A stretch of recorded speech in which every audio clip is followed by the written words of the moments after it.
तो मतलब उनकी रेंज के बाहर रह के हम उनके पर खच्चे उड़ा देंगे। इसलिए पाकिस्तान डर के अपने F-16 जहाजों को पीछे की एयरफील्ड्स में भेज रहा है। 3 महीने कारगिल का युद्ध चला था, कितने न्यूक्लियर बॉम्ब चलाए थे पाकिस्तान ने? सिफर, अंडा। एक ही अटैक से पाकिस्तान खत्म, वजूद मिट जाएगा साहब। 700 साल तक अनाज चावल नहीं उगेगा वहाँ पे। इनकी पैनिक में हालत है, इनकी बत्ती बंद हो गई है, इनकी जैसे हम बोलें दो टूक शब्दों में फट गई। एयरफोर्स चीफ रो के कह रहा था कि अरे साहब मेरे को बता तो देते, मेरे आधे F-16 जहाज आउट ऑफ सर्विस हैं, मेरे JF-17 के रडार काम नहीं कर रहे। पाकिस्तान के 5000 ऑफिसर JCO जवानों ने अपनी रेजिग्नेशन दे दी है। फौज हम छोड़ना चाहते हैं। इतना डर है कि अपनी फैमिली भेज दी अमेरिका में, और ना सिर्फ उसने, 2-3 टॉप जर्नैलों औरों ने भी फैमिली भेज दी है। दोस्तों मेरे साथ बात करने के लिए मेजर जनरल GD बख्शी है। बख्शी साहब 1971 हो या कारगिल युद्ध हो, हर युद्ध में पाकिस्तान को उसकी मां का दूध याद दिला चुके हैं। उनसे पूछेंगे कि इस समय जो सेना को छूट प्रधानमंत्री ने दी है, भारतीय नेतृत्व ने दी है, उसके बाद क्या होगा, क्योंकि पाकिस्तान कह रहा था कि 24 से 36 घंटे बहुत अहम है, कभी भी भारत आक्रमण कर सकता है। जनरल साहब क्या लग रहा है, ये जो स्ट्रेटेजी चल रही है, जो इंतजार चल रहा है, क्या कर रही है भारतीय सेना और भारतीय शासन? देखिए, कल जैसे आपने सुना, प्रधानमंत्री जी ने हमारे आर्मी नेवी एयर चीफ से डायरेक्ट बात की है, अलॉन्ग विद दी जो कि हमारे CDS हैं, चीफ ऑफ डिफेंस स्टाफ हैं, NSA साहब थे, रक्षा मंत्री जी थे वहाँ पे।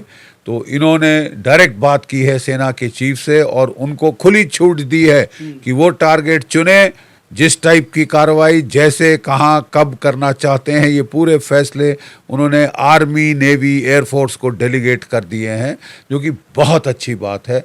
1971 में भी इसी तरह इंदिरा गांधी ने फील्ड मार्शल सैम मैनेकशॉ को, उस वक़्त जो कि चेयरमैन डिफेंस स्टाफ कमेटी थे, chairman chiefs of staff committee थे, और उसके अलावा वहाँ पे जो नेवी के चीफ थे एडमिरल नंदा, जो एयर चीफ थे PC लाल, उनको डेलीगेट किया था। और आप सब जानते हैं किस तरह उन्होंने कमाल करके दिखाया था। यानी क्या भारत 1971 वाली चीजें दोहराने के मूड में है इस समय? बिल्कुल बिल्कुल बिल्कुल, आप निश्चिंत होकर रहिए, क्योंकि जो हमारी ताकत है वो 2019 में जब झड़प हुई थी बालाकोट की, उससे कहीं उसमें इजाफा हो गया है। आप जानते हैं कि भारत के पास रफाल जेट फाइटर्स आ गए हैं, मीटियोर 150 किलोमीटर रेंज के beyond visual range BVR missiles, air to air missiles आ गए हैं। ठीक है, याद रहे जो J-16 जो F-16 फाइटर हैं अमेरिकन पाकिस्तान के पास, उन पे आराम मिसाइल्स हैं जिनकी की 50 से 60 किलोमीटर तक की रेंज है। तो मतलब उनकी रेंज के बाहर रह के हम उनके पर खच्चे उड़ा देंगे। इसलिए पाकिस्तान डर के अपने F-16 जहाजों को पीछे की एयरफील्ड्स में भेज रहा है। अच्छा, पीछे कर रहा है F-16 को, जिस पर वो कूदता था। हाँ, जिस पे वो सबसे ज्यादा कूदता था, वो उनको पीछे धकेल रहा है, और ताकि वो हमारे जद में ना आए S-400 मिसाइल्स की। याद रहे, S-400 मिसाइल की जो रेंज है 400 किलोमीटर है। यानी भारत के अंदर लगा के हम जो भी उनकी एयरफील्ड्स हैं पाकिस्तान में, जैसे ही जहाज उड़ते हैं उनके पर खच्चे उड़ा सकते हैं। फिर हमारे रफाल जेट फाइटर्स हैं जिन पे मीटियोर मिसाइल हैं 150 किलोमीटर की रेंज के। तो इनसे बचाने के लिए अपने F-16 अब वो बचाने की हालात में आ गया है। वो उनको पीछे पसनी तक उसने, जो ग्वादर के पास है, वहाँ पे जाके उनको छुपाया है, और जो J-17 अपने फाइटर हैं उनको आगे कर रहा है, और कह रहा है कि साहब मेरे पास जो है, हम चीन से P-15 air to air missile ले रहे हैं, जो कि वैसे तो 200-300 किलोमीटर फायर करते हैं, लेकिन जो एक्सपोर्ट वर्जन चीन दे रहा है वो 150 से 150 किलोमीटर तक करता है। प्रॉब्लम ये है कि जो JF-17 जो जहाज़ है थंडर फाइटर, जो पाकिस्तान को चीन से मिला है, उसके रडार की रेंज 100 किलोमीटर है। तो वो देख ही नहीं पाएगा, उसको लंबी रेंज का कोई फायदा नहीं होगा। 100 किलोमीटर तक ही वार कर सकता है, जबकि हमारे जहाज 150 और ज़्यादा किलोमीटर से दूर रहकर उनके परखच्चे उड़ा सकते हैं। राफेल जो है, Su-30 जो है, उस पर आस्त्रा लग रहे हैं, हमारे आस्त्रा 1, आस्त्रा 2, तो बहुत नुकसान कर सकते हैं पाकिस्तान का। वो जानता है, इसलिए डरा हुआ है। बौखलाया हुआ है। लेकिन उसका जो रेल मंत्री कह रहा है कि हमारी जो गौरी है, हमारी शाहीन है, वो शो केस में दिखाने के लिए नहीं है, सबका मुंह भारत की तरफ है। सबका मुंह भारत की तरफ है, तो अग्नि 5 का मुंह भी भारत की तरफ है। पाकिस्तान की तरफ है। हाँ जी, सॉरी पाकिस्तान की तरफ है। एक अग्नि 5 5 शहर उनके उड़ा सकता है। एक अग्नि 5 एक अटैक में, एक अटैक में 5 उड़ा सकता है, क्योंकि MIRV है, multiple independently targetable re entry vehicle, MIRV बोलते हैं। एक अग्नि 5 5 वार हेड कैरी करता है। एक अग्नि 5 फायर करें तो 5 पाकिस्तान के शहर निस्तनाबूत हो जाए, तो उन्हें बकवास नहीं करना चाहिए। हाँ। तो ये बहुत मतलब एक वार हेड गिरा, दूसरा वार हेड गिरा, मतलब एक ही मिसाइल से आप 5 टारगेट 5 वार हेड गिरा सकते हैं। तो पाकिस्तान को ये सब मालूम है, वो गीदड़ भभकी दे रहे हैं, 1.5 पौए 2 पौए बॉम्ब की हिम्मत नहीं है इस्तेमाल करने की, क्योंकि अगर हिमाकत करेंगे तो निस्तनाबूत कर दिया जाएगा। हमारा जो मिसाइल आर्सनल है 180 का है, उनका 170 का है, और 180 और 170 का क्या डिफरेंस है सर? 180 हमारे पास हैं, 170 वॉरहेड उनके पास हैं। लेकिन उनके पास जो वॉरहेड हैं वो 1.5-2 पौए के वॉरहेड हैं। हमारे warhead 10 kilo ton, 50 kilo ton, 100 kilo ton और मेगा टन रेंज में भी हैं। मतलब उनका इतना धमाका होगा कि पाकिस्तान का वजूद ही मिट जाएगा। एक ही अटैक से पाकिस्तान खत्म, वजूद मिट जाएगा साहब। 700 साल तक अनाज चावल नहीं उगेगा वहाँ पे, ठीक है। वो जानते हैं ये, इसलिए वो गीदड़ भभकी दे रहे हैं। 3 महीने कारगिल का युद्ध चला था, 3 महीने कारगिल का युद्ध चला था। कितने न्यूक्लियर बॉम्ब चलाए थे पाकिस्तान ने? 0 अंडा, ठीक है। और अभी यूक्रेन का युद्ध चल रहा है। रशिया के पास दुनिया का सबसे बड़ा न्यूक्लियर आर्सेनल है। 1680 से ज़्यादा उसके पास वॉरहेड्स हैं। कितने वॉरहेड फायर हुए हैं कीव के ऊपर या यूक्रेन पे या किसी यूरोपीय टारगेट पे? 0। ये करना आसान नहीं है, खासकर दूसरे के पास भी अगर न्यूक्लियर वेपन हो। वो जापान के बरखिलाफ अमेरिका ने फायर कर दिए थे, क्योंकि जापान के पास थे ही नहीं बेचारों के पास, तो उन्होंने उनके बड़े घोड़े पे चढ़ के उनके 2 शहर उड़ा दिए थे। आप ज़रा शहर उड़ा के देखो तो आपके सारे शहर निस्तनाबूत हो जाएंगे। डिस्टेंस ज़्यादा था ना अमेरिका टू जापान डिफेंस, यहाँ तो बिल्कुल कंधे से कंधे पे लगे हैं। और मिसाइल्स हमारे पास, अगर वो शाहीन शुहीन की बात कर रहे हैं, गौरी शाहीन, हातफ वगैरह वगैरह, तो हमारे पास आपके जो है पृथ्वी मिसाइल सीरीज़ है, अग्नि मिसाइल सीरीज़ है, अग्नि 1 2 3 4 5, ठीक है। और हमारे पास अब सुपरसोनिक जो मिसाइल्स हैं,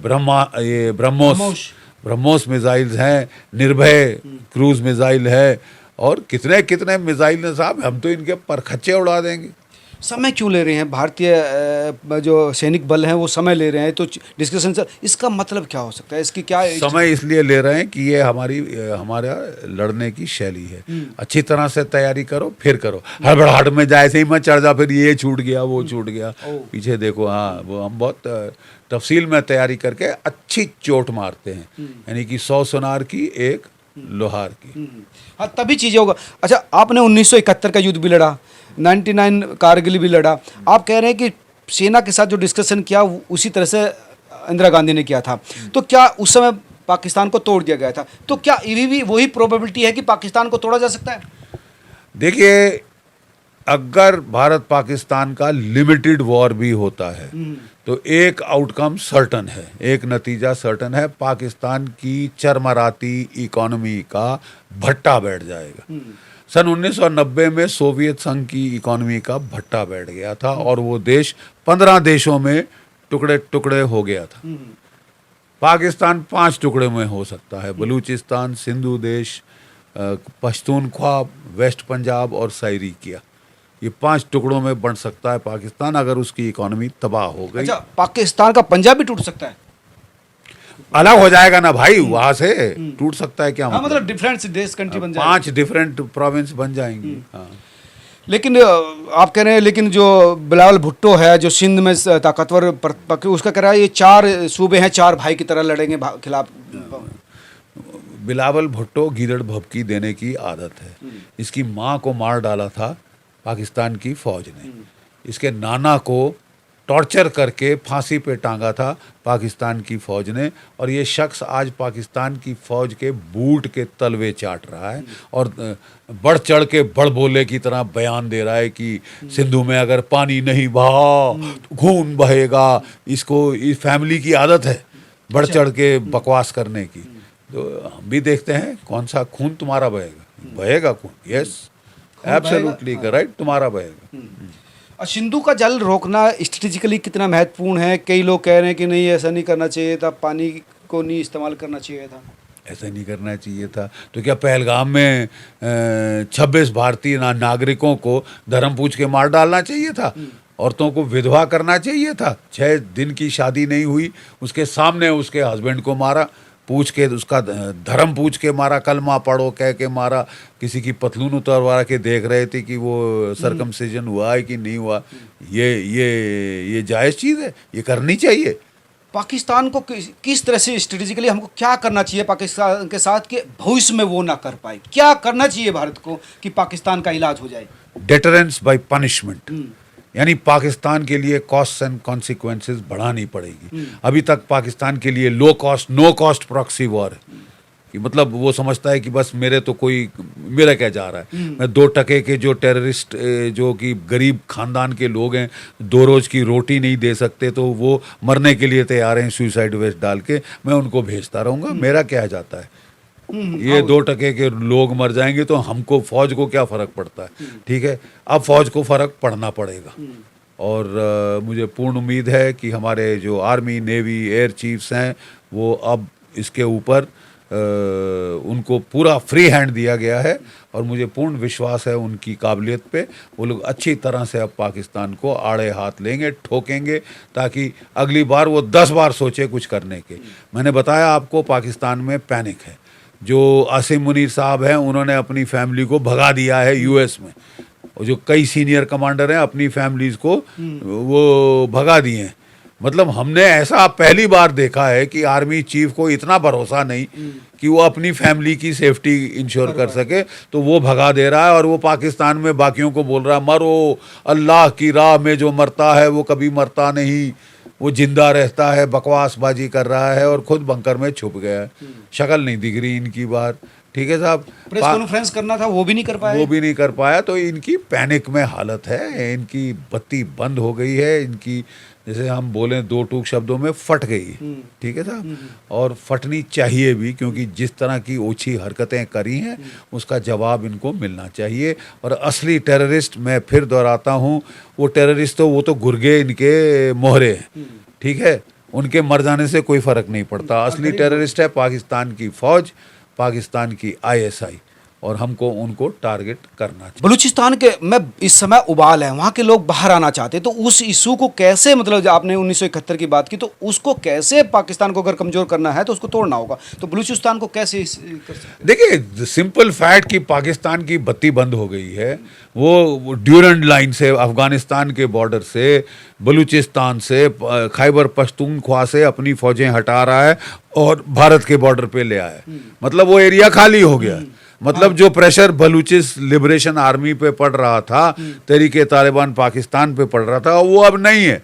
और वो देखो उन्होंने शुरू कर दिया अपने ID फोड़ने और एम्बुश करने और मारकाट करने। शांति जो समिति की बैठक हुई थी उसमें बम फूट गया, उसमें भी बम फूट गया, तो ऑटोमेटिकली मार पड़ेगी। अब वहाँ से भी हर तरह से मार खाएंगे ये इस तरह के होच्छे लोग, जो बेचारे औरतें बच्चों को मारते हैं, जो कि बेचारे सिविलियंस को मारते हैं और चुन चुन कर धर्म पूछ के मारते हैं। अब उनको सजा मिलने का वक्त आ गया है। क्या 1971 को 2025 में दोहराया जा सकता है? क्या स्थिति है? मतलब 1971 में जिस तरह से बांग्लादेश बना था, बलूचिस्तान बनाया जा सकता, क्या प्रोबेबिलिटी है, क्या स्थिति है? अब देखें आगे आगे होता है क्या।